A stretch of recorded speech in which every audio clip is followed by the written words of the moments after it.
الشيخ سليم خلف. أنا عم قيم من هون حط من هون، سامحونا سلطة يعني. كان في واحد من طلابه من قرية قرب حمص اسمها تلبيسة، بتسمعوا بتلبيسة؟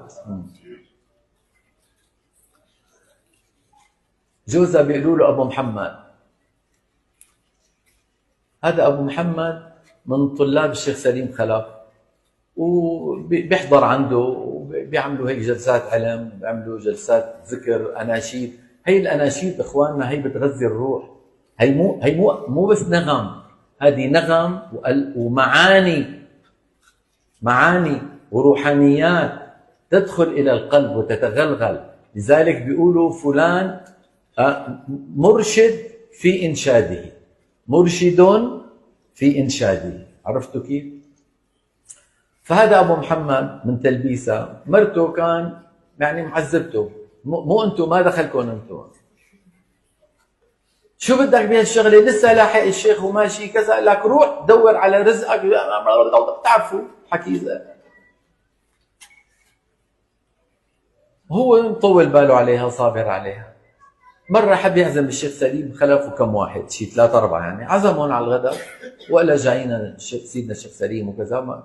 فهي عم تشتغل وهي عم تبربر، عرفتوا يعني، مو عاجبها الحال. اجى الشيخ سليم واجمعوا 3 4 وهو عم يزق الاكل، عم ينقل الاكل من المطبخ لوين؟ على القهوة. كل ما فتح الباب الشيخ سليم عم يسمع اروشه. يعني ربنا اذا اراد شيئا هيأ اسبابه. في قدامه ابريق مي، اخذوا هيك الشيخ سليم، ما بعرف شو قرأ والله، ونفخ هيك. قال له ابو محمد، قال له نعم سيدي. قال له اعطي اختي ام محمد خليها تشرب. اعطاها الابريق، قال لها بيقول لك سيدنا شرب. قالت له ما لك شربت. هي شربت وبدا بدنها يقشعر، والشيطان اللي كان راكبها هرب وانقلب حالها وصارت تبكي، ومن وراء الباب تقول له يا سيدي سامحني، بترجاك تسامحني، يا ما حكيت عليك، يا ما انتقصتك، يا ما كذا، سامحني. الا يا بنتي ما في شيء، انت بنتي ما في شيء، الله يرضى عليك. قالت له سيدي بدي تعطيني ورد مثل ما اعطيت جوزي ابو محمد. قال له ايه. اعطاها هيك بعض الاذكار مثل اللي عملكم يعني، لا اله الا الله، حسبنا الله ونعم الوكيل، كل اذكار وارده فين؟ في السنه. اخذتها هي ام محمد بعزيمه مثل دحروج.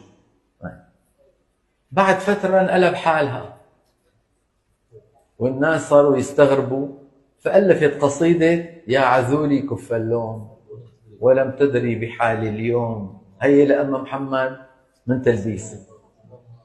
يا عذولي كف اللوم، يعني حاجة تحكوا عليه، عم تحكي نسوان القرية اللي هي تلبيسة. يا عذولي، العذول هو اللائم، عزل بالذال، عزل يعزل يعني لام يلوم. يا عذولي يعني يا لائمي كف اللوم ولم تدري بحالي اليوم. ينام الناس وانا فايق وارعى النجم والسائق، فبالله ارحموا عاشق في حال الحب صار رسوم. رسوم يعني خيال. الرسم هو خيال او بقايا الخيمه. بيقول لك رسومهم يعني علامات وجودهم. ناس خيموا هون وتركوا حجار وتركوا، كانوا شاعلين نار وكذا، هالاثار هي بسموها الرسوم.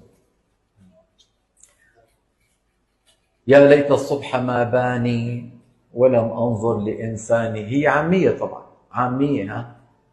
يا ليت الصبح ما باني. ليه؟ لانه بالليل. يا ليت الصبح ما باني ولم انظر لانساني، حبيب الروح وافاني. علو الليل دايم دوم. علو هي كلمه حمصيه معناها يا ليت، كمان بيقول علو. علو الليل دايم دوم يعني يا ليت الليل دايم.